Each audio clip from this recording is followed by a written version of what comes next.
ओम शांति। आज हम सुनेंगे मीठे मीठे बाबा के मधुर महावाक्य। आज की तारीख 7/7/2026, 7 जुलाई 2026। प्रातः मुरली ओम शांति बापदादा मधुबन। बाबा बोलते, मीठे बच्चे, तुम्हें नशा होना चाहिए कि हमारा बाबा आया है हमें विश्व का मालिक बनाने। हम उनके सम्मुख बैठे हैं तो नशा चढ़ता है। हम किसके सामने बैठे हैं? हम भगवान, जो हमारा बाबा है, निराकार परमपिता परमात्मा शिव बाबा। हम उनके सम्मुख बैठे हैं। और क्यों बैठे हैं?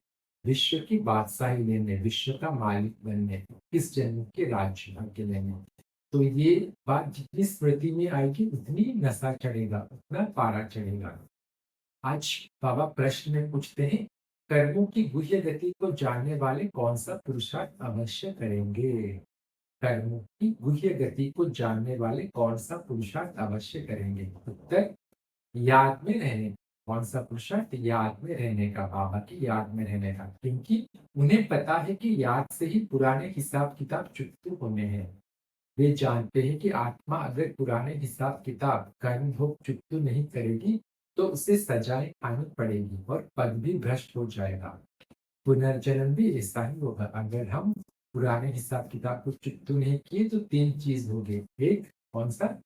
हमें बहुत सजाएं खानी पड़ेगी, और जब सजा खाएंगे तो नई दुनिया में पूछ पद नहीं मिलेगा, तो पद भ्रष्ट हो जाएगा। और तीसरी बात क्या है?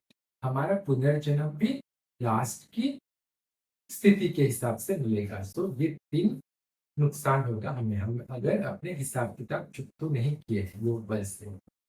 बाबा फिर बोलते हैं, ओम शांति। बच्चों को अपार खुशी का पारा चढ़ता है जब देखते हो बाप दादा सम्मुख आए हैं।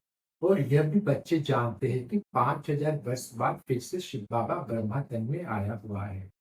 कल पहले मुआफिक बाबा फिर से आए हैं 5000 वर्ष बाद हमको पढ़ा के, योग सिखला के, सहज राजयोग सिखला के विश्व की बादशाह बनाने, विश्व का राज्य देने। क्या करने? बच्चों को यह नशा चढ़ा हुआ है। सब बच्चे जानते हैं कि स्वर्ग का मालिक बनने बनाने बाप आया हुआ है। हमको स्वर्ग का मालिक बनाने बाप आया हुआ है। कौन? निराकार परमपिता परमात्मा शिव बाबा हमको लायक बना रहे हैं। हमको तमो प्रधान से सतो प्रधान बनाने की युक्तियां बार बार बता रहे हैं। युक्ति है बहुत सहज, बिल्कुल सहज याद।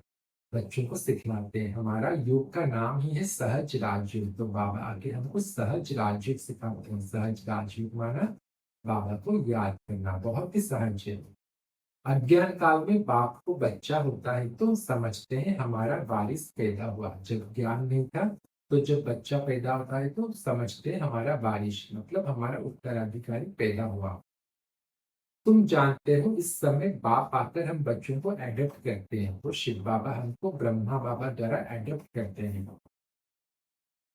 यूं तो तुम सब शिव बाबा के बच्चे हो, परंतु बाबा अपना कैसे बनाए जो हमको सुना सके और हम उनसे सुन सके। क्योंकि इस साकार दुनिया में हमको तो कानों द्वारा सुनना है और मुख द्वारा बोलना है। तो जब तक बाबा शरीर का आधार ना ले, शिव बाबा वो तो निराकार है, जब तक वो शरीर का आधार ना ले तब तक हम कैसे सुने उनको? तो वो ब्रह्मा बाबा के तन का आधार लेते हैं। ब्रह्मा बाबा के तन में प्रवेश होके जब हमको ज्ञान सुनाते हैं उनके मुख द्वारा, तब हम आत्मा अपने कानों, शरीर के कानों द्वारा ये ज्ञान ग्रहण करते हैं और धारण करते हैं।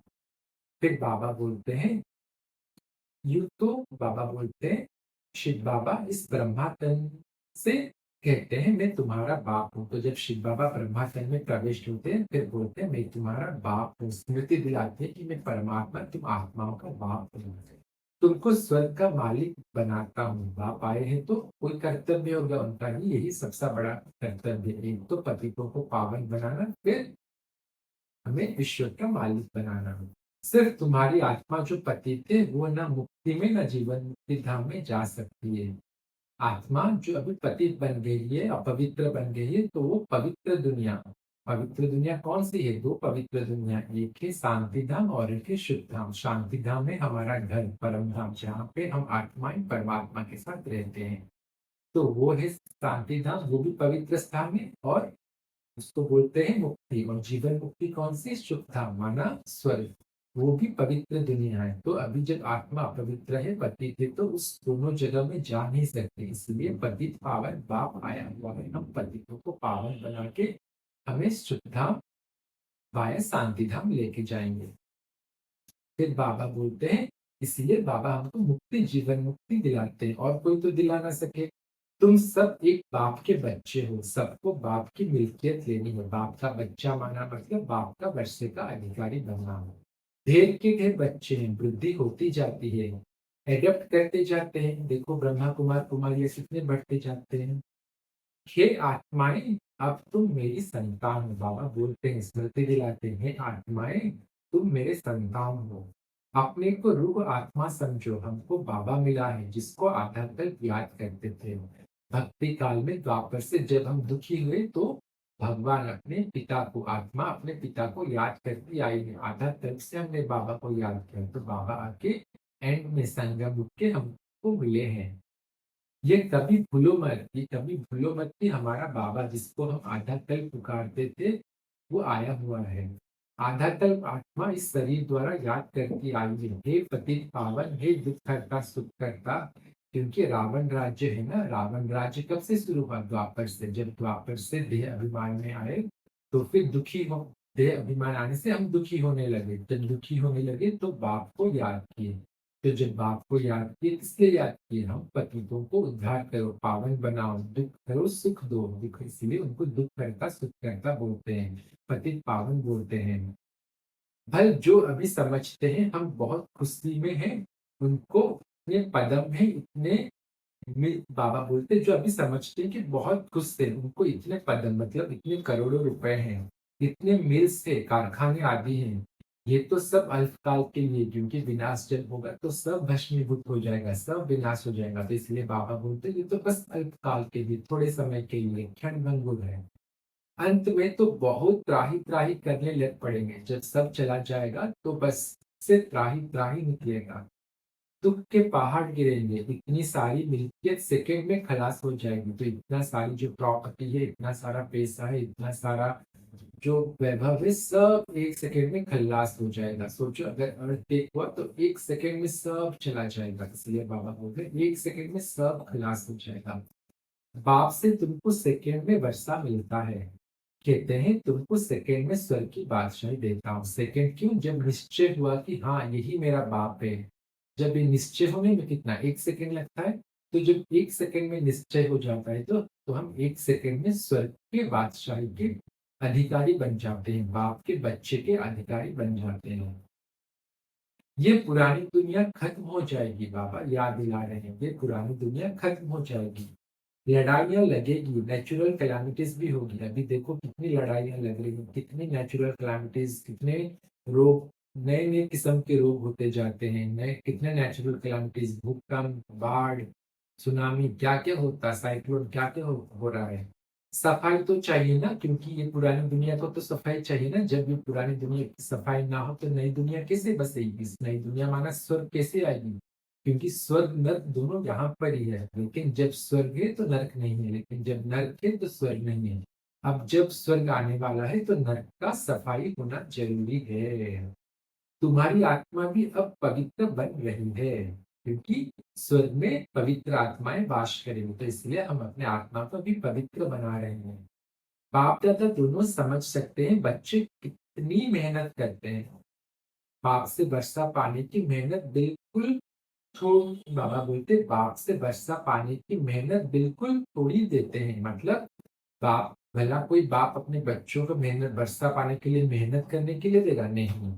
बस बाबा क्या बोलते हैं, अपने को आत्मा समझ बाप को याद करो, बस इतना ही काम देते हैं। क्या? खुद को आत्मा समझ के बाप को याद करो, क्योंकि जब तक हम खुद को आत्मा नहीं समझेंगे तो आत्मा के पिता परम पिता परमात्मा शिव बाबा को याद नहीं कर पाएंगे। देह समझेंगे तो देहधारियों की ही याद आएगी। इसलिए पहले आत्मा निश्चय करना पड़ेगा, मैं आत्मा हूँ, तो आत्मा के पिता की याद आएगी। इसलिए बाबा बोलते अपने को आत्मा समझ बाप को याद करो। वो रूहानी बाप है निराकार। कौन? शिव बाबा, परम पिता परमात्मा शिव बाबा है निराकार। वो रूहों का बाप, मतलब रूहानी बाप, आत्माओं का बाप। हम आत्माएं उनको बुलाते हैं ना, बाप कहते हैं तुम्हारी आत्मा जो पतित थे वो पावन कैसे बने? बाबा पूछ रहे हैं। पतित पावन तो एक बाप है ना, पतित पावन गायन बस एक बाप का ही है। पानी की नदी पतित पावनी है तो झट से जाओ गोता खाकर चले आना चाहिए। अगर पतित पावनी कोई पानी की नदियां हैं, गंगा, जमुना, संगम, सागर, ये सब अगर पतित पावनी है तो फिर वहां पे अगर हम डुबकी लगाते हैं, गोता खाते हैं तो हम पवित्र बन जाते हैं। फिर अपवित्र क्यों रहते हैं? फिर से आके वही पाप क्यों करते हैं? क्योंकि पानी में नहाने से संस्कार परिवर्तन नहीं होता है और हम पाप करते हैं अपने संस्कारों के वश। इसलिए संस्कार को परिवर्तन करने के लिए निराकार बाप को याद करना पड़ेगा। जब हम वो सुप्रीम ऑलमाइटी अथॉरिटी को याद करेंगे तो उनकी याद से, क्योंकि वो पवित्र है, उनको जब याद करेंगे तो हमारे संस्कार ऑटोमेटिकली पवित्र होते जाएंगे। क्योंकि आप देखे हो, हम जिसको याद करते हैं ज्यादा उनके जैसे बनते जाते हैं। तो जब हम निराकार बाप को याद करेंगे तो उन जैसे बन जाएंगे, तो उनका संस्कार हमारे अंदर आ जाएगा। इसीलिए बाप को याद करने से ही पतित पावन बनेंगे। बाप को याद करने से संस्कार परिवर्तन होगा, ना कि कोई पानी की नदियों में नहाने से, डुबकी मारने से। बाबा बोलते गंगा स्नान तो बहुत करते हैं फिर भी पतित क्यों है? बाबा पूछ रहे आज तक हमने कितना स्नान किए, कितने कुंभ मेले में डुबकी लगाए, कितने सागर में जाके डुबकी लगाए, तो फिर आप पतित क्यों है? पावन क्यों नहीं बने? तो अगर पावन बन जाते तो दुख नहीं होता ना। हम पतित थे इसीलिए दुख की अनुभूति होती है। तो इससे सिद्ध होता है कि पानी कोई पतित पावनी नहीं है। रात दिन यही धुन लगाते रहते हैं। बाबा देख रहे हैं, भक्ति में रात दिन यही धुन लगाते रहते हैं। क्या? पतित पावन सीताराम, अर्थात वो कौन सा? ये पतित पावन सीताराम माना त्रेता के सीताराम को बुलाते हैं। त्रेता में जो राम है वो राम को बुलाते हैं। लेकिन बाबा बोलते अर्थात जब जो भक्तियां हैं अथवा सीताएं हैं, सबका रक्षक एक राम परमपिता परमात्मा है। बाबा भी क्लियर कर रहे हैं, भक्तियां हम है, भक्तियां हम भक्तियों का भगवान, हम सीताएं, हम आत्माएं। कौन है? सीताएं। हम सीताएं का राम, वो कौन है? परमपिता परमात्मा शिव बाबा। वो ही सच्चा सच्चा राम है, ना कि त्रेता का राम। पतित पावन पतियों का पति वही है, वही है पतियों का पति, पतित पावन है। वो जब आए तब आकर पावन बनाए, जब तक वो ना आए तब तक हमें कोई पावन बना नहीं सकता। एक पति दूसरे को पावन बना नहीं सकता, वो एक पति दूसरे को पति भी बनाता है। तो अब बाप कहते हैं मेरी श्रीमत पर तुमको चलना है और किसी की मत पर ना चलो। बस एक बाबा की श्रीमत माना श्रेष्ठ मत पर चलना है, ना अपने मत, मनमत या दूसरों के मत पर मत पर चलना है। एक श्रीमत पर चलना है, बाबा की श्रीमत पर। वो तो समझते हैं भक्ति से भगवान मिलेगा। जबकि भक्ति से भगवान मिलेगा तो इसे क्यों कहते हैं कि भक्तों की रक्षा करने आएगा? अगर भक्ति करते हो तो तभी तो फल मिल जाता, फिर क्यों बाद में रक्षा करने के लिए क्यों कोई आएगा? तो इंस्टेंट फल मिल जाना चाहिए। तो फिर अगर अगर भक्ति का भगवान फल देता तो फिर बाद में आकर वो रक्षा क्यों करेगा? तो उनको कोई खराब चीज करने ही नहीं देगा। तो बाद में रक्षा करने की मतलब, बाद में रक्षा करने की कोई टाइम मतलब कोई नहीं है, मतलब कोई क्लू ही नहीं है। फिर बाबा बोलते हैं भक्तों पर क्या आपदा पड़ी जो रक्षा करे? अगर भक्त लोग भगवान को भक्ति में अगर मिल जाते, फिर वो कोई बुरा काम ही क्यों करते? जो बुरा काम करते हैं तो उसके फल में उनको रक्षा करने के लिए भगवान को आना पड़े। तो कोई बुरा काम करे ही नहीं, वो पाप करे ही नहीं, तो रक्षा की कोई बात ही नहीं रहती। बाबा बोलते हैं रक्षा तब की जाती है जब तक आपदा होती है। तो इससे सिद्ध होता है कि भक्ति में भगवान की प्राप्ति नहीं होती है। बाप कहते हैं तुमने कितना दुर्गति को पाया है। यह है रौरव नरक। गरुड़ पुराण में बोलते हैं ना, रौरव नरक, भिन्न भिन्न किस्म के नरक दिखाते हैं। तो यह है रौरव नरक, सब दुखी रोगी है। इस रौरव नरक में सब दुखी रोगी है, कोई एक भी नहीं जो सुखी और निरोगी है। कोई शरीर से रोगी, तो कोई मानसिक रोगी, भिन्न भिन्न प्रकार के रोग हैं। घर घर में देखो क्या लगा पड़ा है, दुख ही दुख। इसीलिए पुकारते हैं बाबा हमारे दुख हरो सुख दो। इसीलिए उनको दुख करता सुख करता कहते हैं। भारत में ही सदा सुख था, अब दुख है, क्योंकि भारत ही स्वर्ग था, अभी भारत ही नरक है। भारत की बात है और खंड तो है ही नहीं, क्योंकि स्वर्ग तो भारत में था, और जब भारत में स्वर्ग था और कोई खंड नहीं था, फिर द्वापर से और दूसरे खंड आने लगे। वो तो आते ही है बाद में, कब? द्वापर से दूसरे खंड सब आते हैं। कोई 60 जन, कोई इनसे भी कम जन लेते हैं। 84 जन देवता धन वाले ही लेते हैं, तो 84 जन हम देवता धन वाले ही लेते हैं, और कोई नहीं लेते हैं। बाबा बोलते हैं, तो इस हिसाब से आधा कल्प के बाद से आएंगे, इनको 84 के आधे जन देने पड़ेंगे। एक टेंटेटिव फिगर बाबा बोल रहे हैं। इससे नहीं कि सब 84 का चक्र लगाते हैं, नहीं, जो द्वापर से आएंगे वो तो 84 का चक्र नहीं लगाएंगे, सत्युग के आदि से आएंगे वही 84 जन्म लगाएंगे। मनुष्य को तो आता है सो, बाबा बोलते हैं, मनुष्य को तो जो आता है सो बोल देते हैं, क्योंकि जितना मुख उतना मत। तो ये बोलते हैं ना, नाना मुनि का नाना मत, तो जितने मुख्य उतना मत है। इसलिए बाबा बोलते हैं, जो आता है सो बोल देते हैं। अब तुम बच्चे बाप द्वारा अविनाशी ज्ञान रत्नों की झोली भर रहे हो। तब हम ये झोली भर रहे हैं किससे? अविनाशी ज्ञान रत्नों की। ये ज्ञान कभी विनाश को नहीं पाती। रत्न तो बहुत वैल्यूएबल है, बाप समझाते हैं, बहुत सहज है। बाप कहते हैं, तुम बुलाते आए हो, हे पतित पावन, आकर हमें पावन बनाओ। तो बाप आए, हमने आना कहीं बाप को पुकारा है, तो हमारी पुकार, हम भक्ति में कितना पुकारे थे बाप को, तो हमारा आधा कल का भक्ति का फल भगवान आके हमको ज्ञान देते हैं। अब तुम समझते हो, हम पावन बनेंगे तो स्वर्ग के मालिक बनेंगे। शिव बाबा हमको पत्थर बुद्धि से पारस बुद्धि, पत्थर नाथ से पारसनाथ बनाते हैं, क्योंकि पत्थरों को पूजा करते करते हम पत्थर बुद्धि बन गए थे। तो अभी हमको पत्थर बुद्धि से पारस बुद्धि बनाने पारसनाथ आए। जब हम पारसनाथ से योग लगाते हैं तो हमारी बुद्धि पारस नाथ हो जाता है, पारस बुद्धि हो जाता है। भक्ति मार्ग के चित्र सब पत्थरों के बने हुए हैं। पत्थरों से माथा मारते हैं।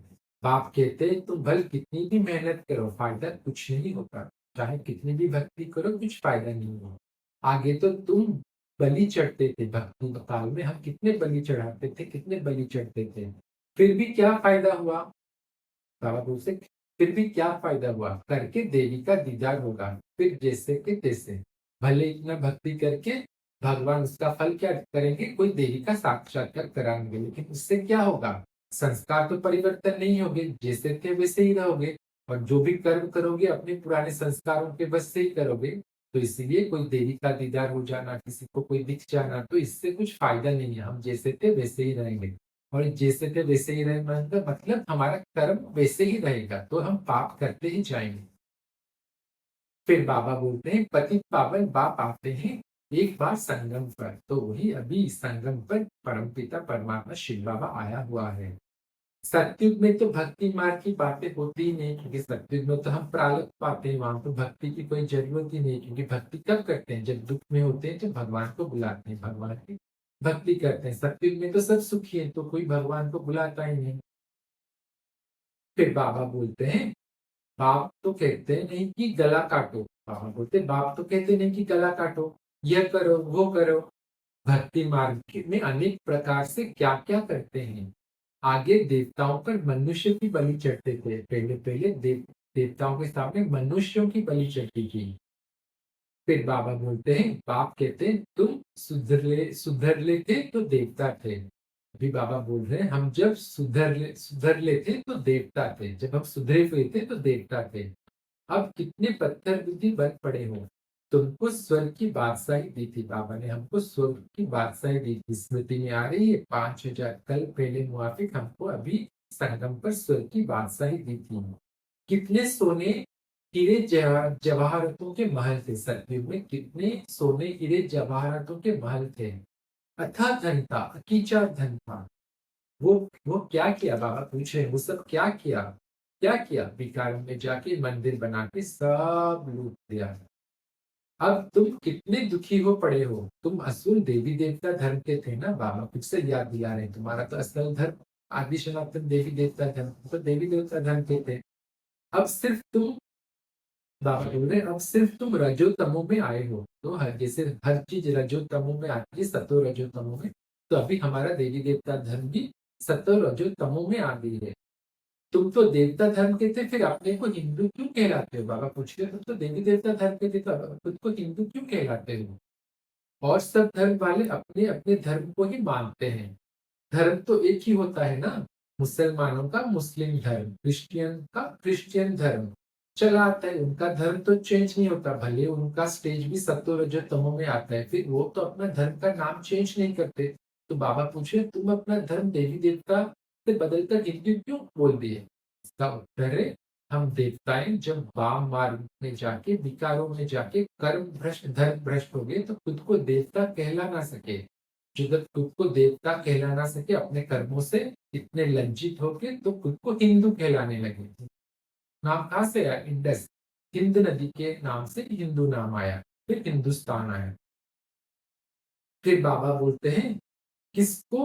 बाबा बोलते हैं, तुमको क्या हुआ? तुम बहुत सुखी, पवित्र, संपूर्ण निर्विकारी थे। हम सत्युग में बहुत सुखी, बहुत पवित्र, संपूर्ण निर्विकारी थे। अभी कितने विकारी बन पड़े हो? संपूर्ण निर्विकारी से अभी हम कितने विकारी बन पड़े हैं? किसको पता नहीं है कि बरोबर हम संपूर्ण निर्विकारी थे, फिर संपूर्ण विकारी कैसे बने? सत्युग में हम संपूर्ण निर्विकारी थे, अभी हम संपूर्ण विकारी बन गए हैं। बाबा पूछ रहे हैं, कैसे हुआ? 84 जन्म लेते सोते से तमो बने। बाबा बोल रहे 84 जन्म लेते तुम सतो से तमो बने, सतो प्रधान से तमो प्रधान बन गए। अब तो बिल्कुल ही तमो प्रधान पतित हो। अब हम बिल्कुल तमो प्रधान पतित थे। सतयुग से कलयुग जरूर आना है, क्योंकि सत्य चक्र तो फिरेगा। सतयुग से कलयुग जरूर आना है। सब धर्मों को सतो रजो तमो में आना ही है। कल्प वृक्ष का चित्र बुद्धि में लाओ। देखो, हर कालिया वो सब स्टेज से गुजरती है। बाबा बोलते वृद्धि को पाना है, तुम भी झाड़ में हो ना। झाड़ में देखो, अंत में ब्रह्मा खड़ा है। झाड़ का चित्र, कल्प वृक्ष का चित्र बुद्धि में लाओ। अंत में ब्रह्मा बाबा ऊपर खड़े हैं। झाड़ के ऊपर चोटी में ब्रह्मा की ही 84 जन्म ले जाकर अंत में खड़ा है। तुम भी जो नीचे ब्राह्मण बैठे हो, वही फिर अंत में पतित शूद्र बने हो। तो हम जड़ में हैं, तो हम भी पूरे 84 जन्म के बाद वृक्ष के ऊपर पूरे पतित शूद्र बने हैं। फिर नीचे राजयुग सीखते हो, फिर नीचे हम बैठ के राजयुग सीखते हैं। हम ब्राह्मण बनते फिर से राजयुग सीखते हैं, पवित्र ब्राह्मण बनते हैं। तुम ही शूद्र थे, बाबा बोलते तुम भी शूद्र थे, अभी ब्राह्मण बने हो। ये बड़ी समझने की बात है। ये ज्ञान बहुत समझने की बात है। अभी झाड़ में बहुत अच्छी समझानी है। अभी तुम राजयुग की तपस्या कर रहे हो। बाबा बोल रहे अभी हम कल पहले मुआफिक राजयोग की तपस्या कर रहे हैं। तुम्हारी ही यादगार खड़ा है, कौन सी? दिलवाड़ा मंदिर। ये चैतन्य दिलवाड़ा मंदिर वो जड़, यह चैतन्य दिलवाड़ा मंदिर कौन सा? मधुबन है चैतन्य दिलवाड़ा मंदिर।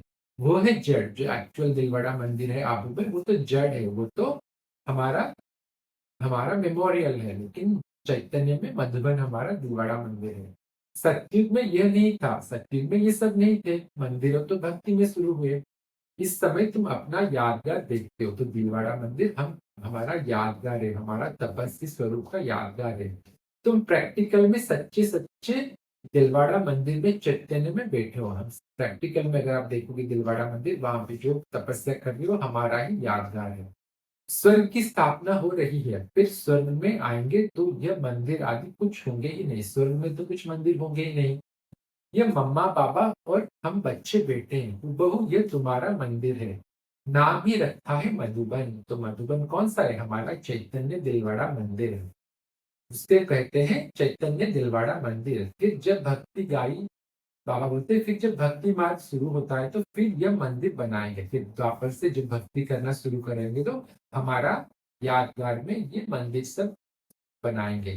बाप ने तुमको बहुत धनवान बनाया था, तो तुम ही फिर उनका मंदिर बनाते हो। बाबा ने हमको इतना श्रेष्ठ बनाया था, इतना राज्य भाग्य दिया था, तो हम जब भक्ति करते हैं तो पहले उनका ही, शिव का ही मंदिर बनाते हैं।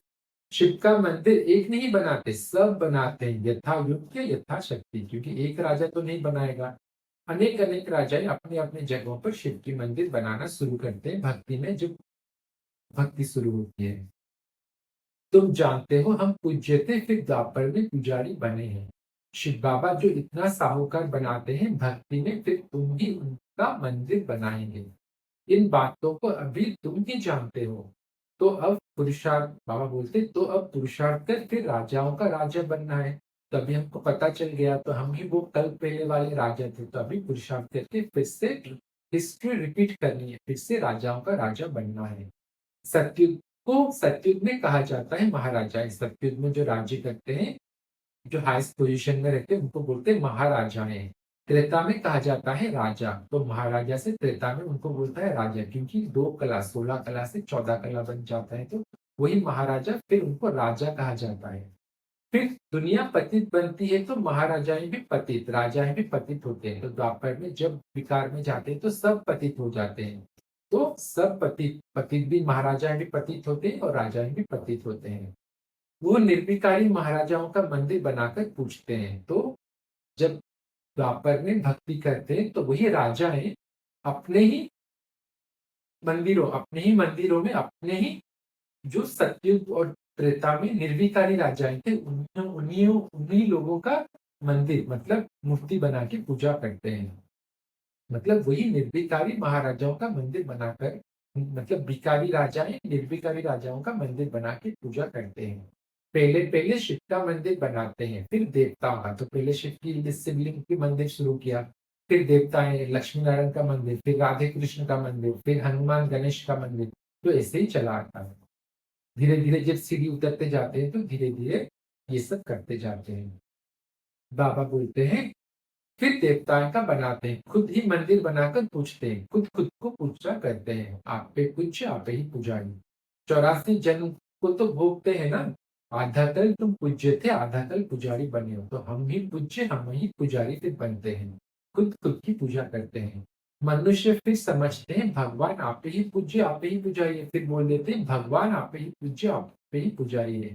सब कुछ आप ही देते हैं, आप ही छीन लेते हैं। बाबा बोलते हैं ना, भक्ति में भगवान ही देने वाला भी भगवान है, लेने वाला भी भगवान है। भगवान पर ही लांछन डालते हैं। बाबा भी बोल रहे हैं, अच्छा, जबकि उसने दिया और लिया, फिर तुमको क्या चिंता लगती है? अगर हम बोलते हैं कि उसने दिया, फिर अगर उसने ले लिया, किसी को बच्चा नहीं हो रहा था, किसी को बच्चा दिया, अगर अगर उसका बच्चा ले लिया, तो इसमें चिंता की क्या बात है? बाबा बोलते हैं, तुम चिंता क्यों करते हो? तुम तो ट्रस्टी हो ना, तो तुम ट्रस्टी हो ना, तुम्हें बस देखभाल के लिए रखा गया था, देखभाल के लिए दिया गया था, तो तुम तो ट्रस्टी हो ना, फिर रोने की क्या दरकार है? बाप बेट आत्माओं को समझाते हैं, अब तुम आत्मा अभिमानी बनते हो। Number one condition, number one बाबा बोल रहे हैं। कोई तो बिल्कुल बाप को याद करते ही नहीं। देखो बाबा सब पोल खोल रहे हैं। कोई तो ऐसे बाप, भगवान बाप मिला है, उसको याद भी नहीं करते। देही अभिमानी रहते ही नहीं, आत्मा अभिमानी रहते ही नहीं, खुद को आत्मा समझते ही नहीं।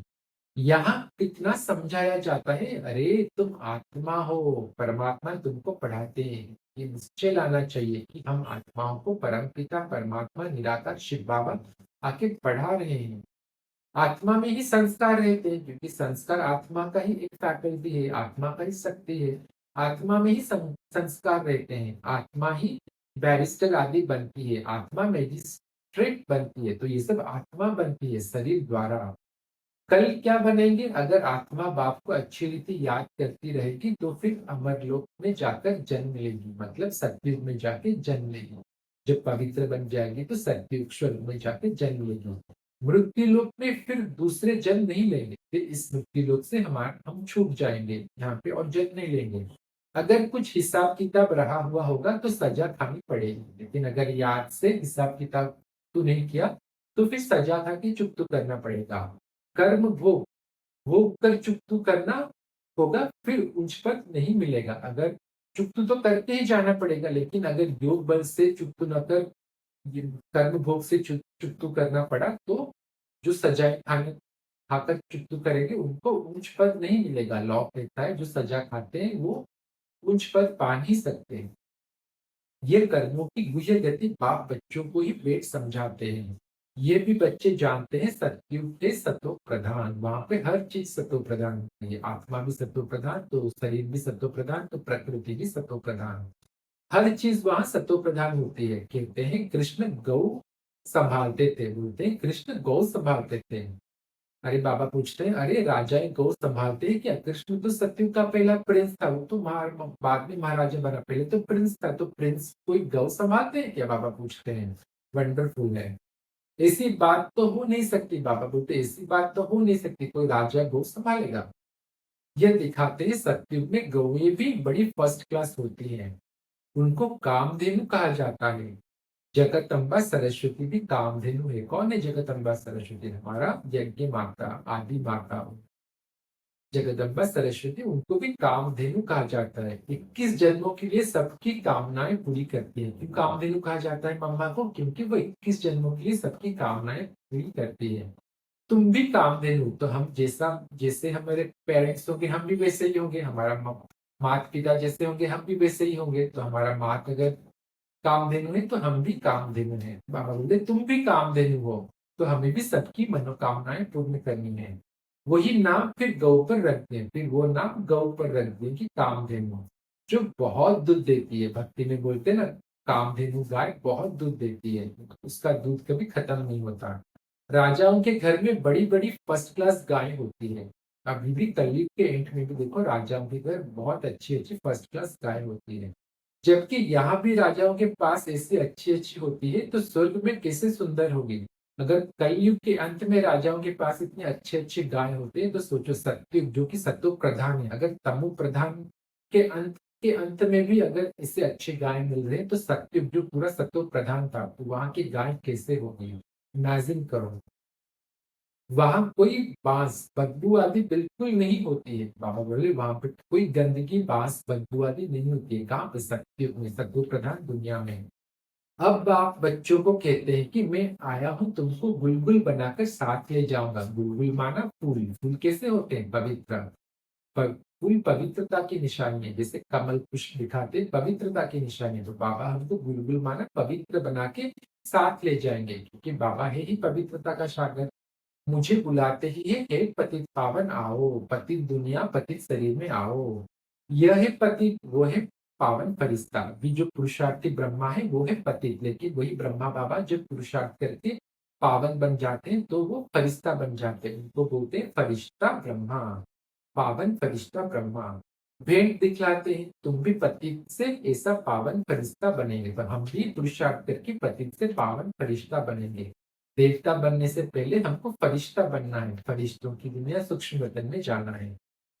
सत्युग देवताओं, बाबा बोलते सत्युग देवताओं की, बाबा बोलते सत्युग में देवताओं को डीटी कहते हैं। डीटी माने देवता कहते हैं। सूक्ष्म वतन है फरिश्ता है, लेकिन सूक्ष्म वतन में जो होते हैं उनको फरिश्ता कहते हैं, एंजल्स बोलते हैं। देवताओं का हड्डी मांस का शरीर होता है, फरिश्ताओं का हड्डी मांस का शरीर नहीं रहता है, वो तो लाइट का शरीर होता है। अब तुम फरिश्ते पवित्र बनते हो। फरिश्ते कौन है? जिनका फर्श से कोई रिश्ता नहीं, किसका कोई किसी से भी किसी का रिश्ता नहीं है, उनका बस एक भगवान से रिश्ता होता है। अब तुम फरिश्ते पवित्र बनते हो। बाप कितनी सहज शिक्षा देते हैं। यहाँ जब आते हैं तो कोई भी बाहर वाले मित्र संबंधी घरवार धंधा दूरी आदि याद नहीं करना है। जब हम मधुबन जाते हैं या सेंटर में जाते हैं तो मित्र संबंधी घर घाट धंधा दूरी आदि ये सब याद नहीं करना है, क्योंकि हम वहाँ जाते हैं पढ़ाई करने। हम लोग स्कूल में जाते हैं तो पढ़ने के लिए जाते हैं, तो यहाँ भी हम पढ़ने के लिए जाते हैं। तो बुद्धि में बस पढ़ाने वाला और जो पढ़ाई वो बुद्धि में रहनी चाहिए, ना कि ये सब बाहर की चीज है, क्योंकि ये कमाई का टाइम है। बाप के सम्मुख आए हो ना, यहाँ आए ही हो योग की कमाई करने हो, तो इसमें लग जाना चाहिए। हम जिस लिए जाए थे, जिस पर्पज से गए हैं, उस पर्पज में लग जाना चाहिए। अच्छा, मीठे मीठे सिकिलते बच्चों प्रति माता पिता बाप दादा का याद प्यार और गुड मॉर्निंग। रूहानी बाप की रूहानी बच्चों को नमस्ते। हम सभी रूहानी बच्चों की रूहानी माता पिता बाप दादा को भी याद प्यार गुड मॉर्निंग, नमस्ते नमस्ते नमस्ते बाबा, नमस्ते। शुक्रिया बाबा, शुक्रिया। धारणा के लिए मुख्य सार। आज एक एक नंबर में बाबा बोले राजाओं से मुक्त। बाबा बोलते सजाओं से मुक्त होने के लिए पुराने सब हिसाब किताब योग बल से चुक्त करने हैं। अंडरलाइन, योग बल मतलब कर्म भोग से नहीं, योग बल, ना कि सजाओं खा के। इसलिए सजाओं से मुक्त होने के लिए पुराने सब हिसाब किताब योग बल से चुक्त करने हैं। तो कितना योग करना है? 63 जन्म का पाप का बोझा हमारे सिर पर है। ट्रस्टी होकर सब कुछ संभालना है, किसी भी बात की चिंता नहीं करनी है, आत्माभिमानी बनना है। नंबर 2, इस कमाई बाबा बोलते हैं यह कमाई का समय है, इसमें घर-गाट, धंधा-धोरी आदि नहीं याद करनी है। ये कमाई का टाइम है, ये सब चक्करों में नहीं फँसना है। फरिश्ते बनने के लिए एक बाप की याद में रहने का पूरा-पूरा पुरुषार्थ करना है। फरिश्ता कब बनेंगे? जब हम एक बाप को पूरा-पूरा याद करेंगे। एक बाप, दूसरा ना कोई। आज का वरदान, याद की सर्च लाइट द्वारा वायुमंडल बनाने वाले विजयी रत्न भव। याद की सर्च लाइट द्वारा वायुमंडल बनाने वाले विजयी रत्न भव। उसके लिए बाबा बोल रहे हैं, सर्विसेबल आत्माओं के मस्तक पर विजय का तिलक लगा हुआ है। बाबा बोल रहे हैं, सर्विसेबल आत्माओं के मस्तक पर विजय का तिलक लगा हुआ है। लेकिन जिस स्थान की सर्विस करनी है, उस स्थान पर पहले से ही सर्च लाइट की रोशनी डालनी है। जब कोई हम सेवा के लिए किसी स्थान को निमित्त बनाते हैं, उस स्थान को सेवा में यूज करने के पहले हम उस स्थान को पहले प्रकाश देते हैं, पहले सर्च लाइट देते हैं, योग की शक्ति देते हैं, योगदान देते हैं, ताकि उसका वाइब्रेशन बढ़ाए, ताकि वहां पे जो सेवा हो उससे वो अच्छा हो। याद की सर्च लाइट से ऐसा वायुमंडल बन जाएगा जो अनेक आत्माएं सहज समीप आ जाएंगे। तो हम जिस जिस कारण से वो सेवा कर रहे हैं, वो कारण की सफलता मिलेगी। फिर कम समय में सफलता 1000 गुना होगी। इसके लिए दृढ़ संकल्प करो कि हम विजयी रत्न हैं। तो ये आज का श्रमण है, क्या हम विजयी रत्न हैं, इस स्मृति में दिन भर रहना है। तो हर कर्म में विजयी समाई हुई है। तो हम जब इस सोमान में रहते हैं, तो हर कर्म में विजयी समाई हुई होती है। आज का स्लोगन, जो सेवा स्वयं को व दूसरों को डिस्टर्ब करे, वो सेवा सेवा नहीं, बोझ है। जो सेवा स्वयं को व दूसरों को डिस्टर्ब करे, वो सेवा सेवा नहीं, बोझ है। आज के अव्यक्त सारे इस महीने का चल रहा है, ज्वाला स्वरूप स्थिति में रह शक्तिशाली याद का अनुभव करो। ज्वाला स्वरूप स्थिति में रह शक्तिशाली याद का अनुभव करो। इसके लिए बाबा बोल रहे हैं, ज्वाला रूप बनने के लिए यही धुन सदा रहे कि अब वापिस घर जाना है। दिन भर यही धुन लगा रहे मन में कि अब घर जाना है। कहाँ? शांति धाम। बाप आया है हम बच्चों को लेने के लिए, अब परमात्मा है आत्माओं को लेने के लिए अपने घर। तो हमेशा बुद्धि में यही रहे कि हमको घर जाना है, तो इस दुनिया से हम मर चुके हैं। जाना है अर्थात उपराम।